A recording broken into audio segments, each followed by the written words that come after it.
आप लोग बातचीत कर रहे हैं, मोबाइल चला रहे हैं, आप लोग इंजन हैं, आपको देख के वो पैरवी करते हैं। बस असद भाई आ जाए, खड़े हो जाए, नात पढ़ते हैं। यही है 2 घंटे जो मैंने शरीयत पेश का, कुरान हदीस पढ़ा था, क्या हुआ? ये सारा मजमा सुनता रहो और आप लोग चिल्लाते रहो और बात करते रहे और कहते हैं कि आलिमों का एहतराम नहीं है। गरीब नवाज ने कहा है आखिर जमाने में आलिमों को बकरी के चरवाहे की तरफ मारा और हकाया जाएगा। ये जाहिल खेत छोड़ के नमाज पढ़ने आएगा और आप सड़क पे रुमाल झाड़ेंगे और बोलेंगे आलिमों का एहतराम नहीं है। नहीं बोले आलिमों का एहतराम, खुद आलिम बन के दिखा देंगे, कौम तो पांव छूने को तैयार है। आपको सारी कौम देख रही है। मैं कुछ नहीं बोला आपको इस 2 घंटे के दरमियान में। बहुत चिल्लाया आपने, बहुत बोला आपने जलसे के तकद्दुस को पामाल किया। जब आप दीनी गुफ्तगू का एहतराम नहीं करेंगे, फिर आपका एहतराम कौन करेगा? आप भी नात पढ़ने वाले को आप तरजीह देंगे, ये हदीस कुरान से ज्यादा ये कीमती आदमी है, तो फिर हदीस और कुरान बोलने वाला कोई नहीं रह जाएगा।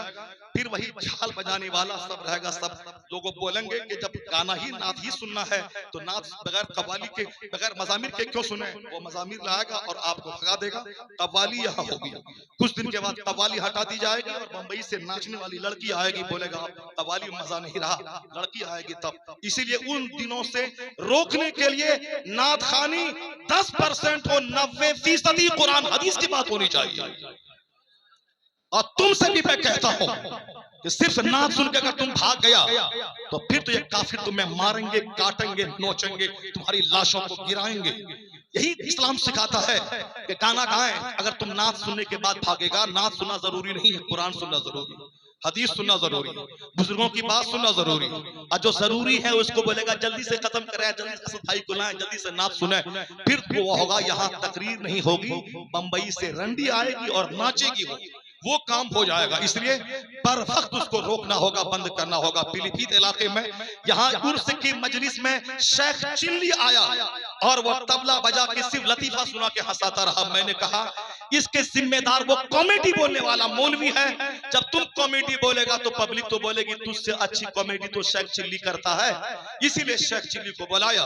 जब तुम कुरान हदीस बोलेगा तो शेख चिल्ली नहीं आएंगे, कव्वाल नहीं आएंगे, पब्लिक भी सुनेगी। जो जरूरी है उसको जरूरी समझिए, जो गलत है उसको गलत समझिए।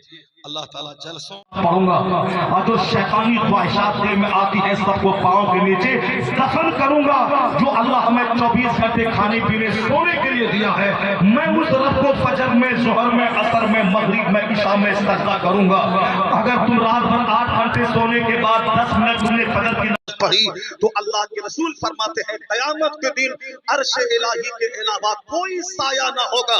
तो जो बंदा कड़ाके की सर्दी में वुजू करके फजर पढ़ेगा, ज़ुहर में दिल लटका रहेगा, रजुलुन कल्बुहु मुअल्लकुम बिल मसाजिद, जिसका दिल मस्जिद से लटका रहेगा, जब कोई साया ना हो तो अल्लाह अपने अर्श का साया अता फरमाएगा। जो मुश्किल काम करता है वही अज्र का ज्यादा मुस्तहिक होता है।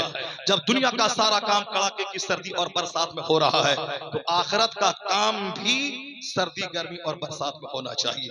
अल्लाह तबारक व तआला हम सबों को दीन सुनने और दीन सीखने, उस पर अमल करने की तौफीक अता फरमाए। आप लोग क्यों हंगामा